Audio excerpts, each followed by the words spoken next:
Assalamualaikum warahmatullahi wabarakatuh. Perkenalkan, saya Jihan Nadia Wafia dengan NIM 21080310246 dari Prodi D3 Administrasi Keuangan. Di sini saya akan menyampaikan materi terkait akuntansi transaksi ijaroh dan ijaroh muntahiyah bint tamlik guna memenuhi tugas ujian akhir semester akuntansi perbankan syariah kelas B. Apa sih yang dimaksud dengan akuntansi ijaroh? Jadi, akuntansi ijaroh adalah suatu metode akuntansi yang digunakan untuk mencatat sebuah transaksi sewa atau kontrak pembiayaan dalam bentuk sewa umumnya yang digunakan dalam industri pembiayaan syariah. Ijaroh muntahiyah bint tamlik atau yang disebut dengan IMBT adalah akad sewa menyewa yang diakhiri dengan pemindahan kepemilikan objek akad dari pembeli sewa atau muajir kepada penyewa atau mustajir melalui akad jual beli atau hibah setelah berakhirnya masa sewa. Suatu akad yang dapat mendatangkan manfaat yang jelas lagi mubah berupa suatu zat yang ditentukan ataupun yang disifati dalam sebuah tanggungan dengan tempo waktu. Rukun transaksi ijaroh. Rukun transaksi ijaroh terbagi menjadi 3. Yang pertama ada transaktor, yang kedua objek ibadah, dan yang ketiga ijab dan qabul atau sigar. Yang pertama, transaktor. Ada 2, yaitu penyewa dan pemilik barang. Penyewa atau yang kita sebut dengan mustajir dinamakan dengan lessor. Dalam perbankan, penyewa disebut dengan nasabah. Sedangkan pemilik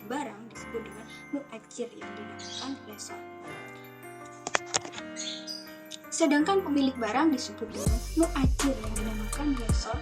Dalam perbankan sendiri, pemilik barang disebut dengan bank. Lalu yang kedua, objek ibadah. Barang atau objek akad yang disebut dengan ma'jur, yaitu barang yang disewakan.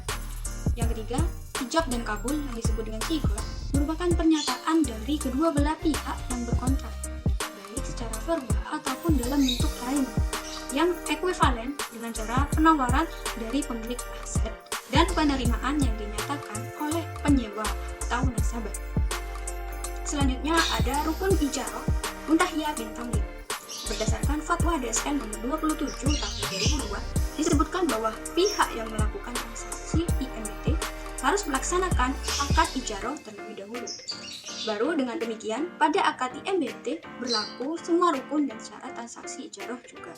Selanjutnya, rukun transaksi ijaroh untuk pembiayaan multijasa. Di sini, pembiayaan multijasa dengan skema ijaroh adalah pembiayaan yang diberikan oleh lembaga keuangan syariah atau LKS kepada nasabah yang menerima manfaat atas suatu jasa dengan menggunakan akad ijaroh. Perhitungan transaksi ijaroh muntahiyah bint tamlik. Yang pertama ada pencatatan ijaroh dalam buku akuntansi, yang kedua menghitung biaya sewa, dan yang ketiga pengakuan pendapatan transaksi ijaroh. Yang pertama, dalam hal pencatatan ijaroh dalam buku akuntansi ada beberapa hal. Yang pertama, aset disajikan dalam buku akuntansi pemilik aset, lalu pemilik aset mencatat pendapatan sewa yang diterima, penyewa memutuskan pembelian aset dan pengembalian aset. Yang kedua, dalam hal menghitung biaya sewa dalam ijaroh muntahiyah bint tamlik dihitung berdasarkan kesepakatan antara pemilik aset dengan penyewa. Ketiga, pengakuan pendapatan transaksi ijaroh. Pendapatan dari ijaroh sendiri muntahiyah bint tamlik diakui sebagai pendapatan sewa dan diakui secara periodik atau akrual basis selama masa kontrak sewa yang ada. Cakupan standar akuntansi ijaroh dan ijaroh muntahiyah bint tamlik. Ketentuan akuntansi untuk transaksi ijaroh diatur dalam SAK nomor 107 yang berlaku untuk penyusunan dan penyajian laporan keuangan. Standar ini memuat tentang mekanisme transaksi dan ketentuan tentang pengakuan dan pengukuran transaksi yang terdapat dalam skema ijaroh, baik untuk memberi sewa maupun penyewa. Seperti perolehan objek ijaroh, pendapatan ijaroh dan IMBT, piutang pendapatan ijaroh dan IMBT, biaya perbaikan yang dikeluarkan perpindahan hal milik objek sewa, sampai terjadinya penurunan nilai objek sewa secara permanen. Berikutnya mengenai alur transaksi ijaroh dan ijaroh muntahiyah bint tamlik. Pertama, nasabah mengajukan permohonan ijaroh dengan mengisi formulir permohonan. Berbagai informasi yang diberikan selanjutnya diverifikasi kebenarannya dan dianalisis kelayakannya oleh bank syariah. Kedua, sebagaimana difatwakan oleh DSN, bank selanjutnya menyediakan objek sewa yang akan digunakan oleh nasabah. Ketiga, nasabah menggunakan barang atau jasa yang disewakan sebagaimana yang disepakati dalam kontrak. Keempat, nasabah menyewa membayar fee sewa kepada bank syariah sesuai dengan kesepakatan akad sewa. Kelima, pada transaksi MBT, setelah masa ijarah selesai, bank sebagai pemilik barang dapat melakukan pengalihan hak milik kepada penyewa. Berikut ini ada contoh kasus sederhana. Kasus transaksi MBT pada PT Yamaco membutuhkan sebuah mesin untuk keperluan usahanya.